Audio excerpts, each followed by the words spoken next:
Break news చూస్తున్నాం. Champions ట్రోఫీలో group A పట్టికలో మొదటి 2 స్థానాల్లో నిలిచేదెవరో నేడు తేలనుంది.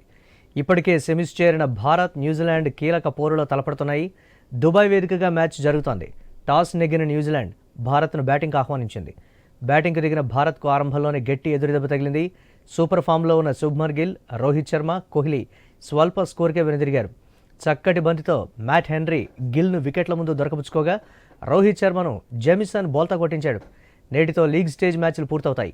మంగళవారం నుంచి సెమీఫైనల్ మ్యాచ్లు జరగనున్నాయి.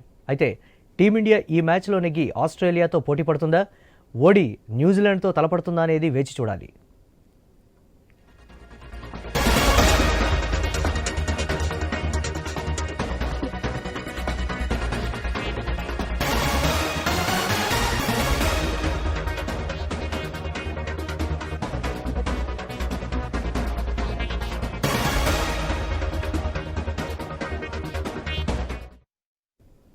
ఇటు భారత్ అటు న్యూజిలాండ్ అన్ని విభాగాల్లోనూ పటిష్టంగా కనిపిస్తున్నాయి. టోర్నీలో భాగంగా మొదటిసారి టీమిండియా బ్యాటింగ్కు దిగింది. భారత్ ఎంత స్కోరు చేస్తుందా అని అభిమానుల్లో ఉత్కంఠ నెలకొంది. ఈ మ్యాచ్లో సేమ్ అదే టీంను కొనసాగించిన భారత్ హర్షిత్ రాణా స్థానంలో వరుణ్ చక్రవర్తికి తుది జట్టులో చోటు కల్పించింది. ఈ మ్యాచ్లో టాస్ ఓడి వరుసగా 13 సార్లు వన్డేల్లో టాస్ ఓడిన టీంగా నిలిచింది టీమిండియా. వన్డే కెప్టెన్గా రోహిత్ శర్మ వరుసగా టాస్ ఓడిపోవడం ఇది 10వ సారి.